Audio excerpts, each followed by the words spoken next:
Bonjour et bienvenue dans cette nouvelle vidéo de probabilité dans laquelle nous allons parler de la loi multinomiale. Pour rappel, dans la vidéo précédente, nous avions parlé de la loi binomiale qui était basée sur un choix binaire où on calcule les probabilités alors qu'il n'y a que deux issues possibles, soit une issue avec une probabilité Q, soit une issue avec une probabilité A moins Q. Ici, pour simplifier et pour éviter d'avoir trop de lettres, nous allons utiliser un exemple numérique pour illustrer la loi multinomiale.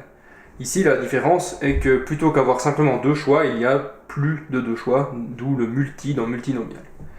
Ici, l'exemple que nous allons prendre est celui d'un D4 pipé. Un D4 est un dé tétraédrique qui propose 4 issues possibles. On peut faire 1, 2, 3 ou 4, selon le sommet qui est en haut, après le lancer.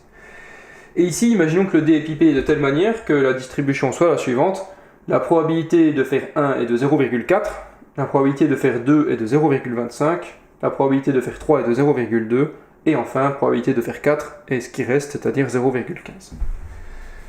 Et maintenant, on s'imagine simplement qu'on va faire, mettons, 10 lancers de dés, et qu'on aimerait connaître la probabilité d'avoir en particulier un certain nombre de chacun de ces tirs, de chacun de ces scores.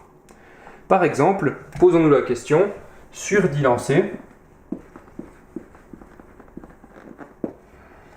quelle est la proba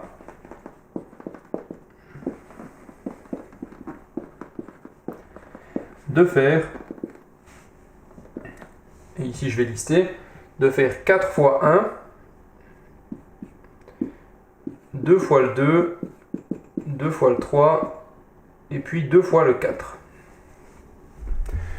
Donc ici, la question qu'on se pose, c'est quelle est la probabilité qu'on fasse une série de 10 lancers qui contiennent ces éléments-là, alors il n'y a pas d'ordre particulier, mais qui contiennent ces éléments-là. Pour simplifier cette idée-là, on va imaginer que ce qu'on essaye de faire, c'est de modéliser les lancers avec un mot, si vous voulez. Alors évidemment, on peut utiliser comme symbole simplement que quand je fais 1, j'écris un 1, quand je fais 2, j'écris un 2, quand je fais 3, j'écris un 3, et quand je fais 4, j'écris un 4. Par exemple, la séquence 1, 1, 4, 3 correspond à une expérience où j'ai lancé le dé 4 fois. J'ai d'abord fait 1, puis la deuxième fois j'ai refait 1, et ensuite j'ai fait 4, et enfin j'ai fait 3. Donc en modélisant cela comme ça, ce qu'on essaie de faire ici, c'est de calculer, de modéliser ce tirage par, eh bien il nous faut 4 fois le 1, 2 fois le 2, 2 fois le 3 et 2 fois le 4. Il y a bien 10 symboles qui représentent les 10 jets de dés. Vous l'avez deviné, comme sur la loi binomiale, ici il va être question d'anagramme pour calculer le nombre de permutations possibles de ces symboles. Mais d'abord il faut calculer la probabilité que nous tombions sur un tirage qui contient ces éléments-là. Alors évidemment il y a 10 tirages, je ne vais pas m'amuser à dessiner un arbre à 10 tirages avec à chaque fois 4 branches. Vous devinez bien que 4 puissance 10 branches à la fin, ça va pas être très facile à dessiner. Donc, ce qu'on va faire, c'est simplement qu'on va se rappeler de la binomiale et de s'en inspirer. Ici, la probabilité de faire 4 fois le 1, etc., donc ce que j'ai écrit ici, ça va être, eh bien, on doit tirer 4 fois le 1, donc on doit prendre 4 fois la branche qui va vers le 1, dans l'arbre, donc on va avoir 0,4 puissance 4. C'est la probabilité de faire 1, il faut qu'elle apparaisse 4 fois. Ensuite, on va avoir le 2 qui a une probabilité de 0,25 qui doit donc apparaître 2 fois, 0,25 au carré. Ensuite, nous allons avoir la probabilité de faire 3 qui doit apparaître aussi 2 fois. Donc nous ferons 0,2 puissance 2. Pardon. Et enfin, la probabilité de tirer le 4, c'est 0,15 au carré.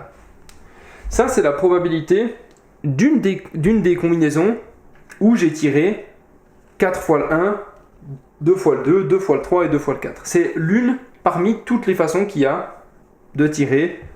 Typiquement, c'est celle-ci. J'ai pris 4 fois le 1, puis 2 fois le 2, puis 2 fois le 3, puis 2 fois le 4. Maintenant, évidemment, comme on l'a vu dans la loi binomiale, cet ordre peut varier. Donc dans l'arbre, il y a tout un tas de chemins qui sont possibles pour arriver à ce résultat. Et donc, il y a un facteur combinatoire non négligeable ici. On va donc multiplier par toutes les permutations possibles qu'il y a dans ce nombre, ou dans ce mot si vous voulez, qui symbolise l'expérience. Et ensuite, il faut diviser par les permutations internes. Alors évidemment, tous les 1 sont équivalents, donc tous ces 1 là vont ensemble et représentent les 4 factoriels que je mets ici. Ensuite, tous ces 2 amènent un 2 factoriel. Pareillement pour les 3 qui amènent aussi un 2 factoriel. Ici. Et au final, les 4 qui amènent également un 2 factoriel. Voilà. Donc, dans une loi multinomiale, tout comme dans la binomiale, il y a 2 parties. Il y a une partie qui s'occupe de calculer la probabilité d'une occurrence correspondante. Ici, c'est la probabilité de un chemin à travers l'arbre de probabilité. C'est de dire, ok, bon ben, éventuellement en le faisant dans le bon ordre, c'est-à-dire je fais d'abord tous les 1, puis tous les 2, puis tous les 3, puis tous les 4. Et après, je dois multiplier par le nombre de façons différentes que j'ai de faire mes choix dans l'arbre pour arriver à ce résultat. Et ça, c'est ce dont il est tenu compte ici dans, dans le facteur combinatoire qu'on trouve là. Donc voilà, ça c'est un exemple de loi multinomiale qui au final est assez similaire à la loi binomiale, si ce n'est que pour chaque probabilité, elle est pondérée avec son exposant par le nombre de fois qu'elle apparaît. Et ensuite, ici, il y a le nombre de permutations possibles entre toutes les étapes de l'expérience aléatoire. Et ensuite, ici, on divise par les facteurs de permutation interne pour les mêmes résultats. Voilà, j'espère que cet exemple aura clarifié vos idées sur les lois multinomiales. Et nous reviendrons dans une prochaine vidéo de probabilité pour parler de probabilité conditionnelle et d'indépendance.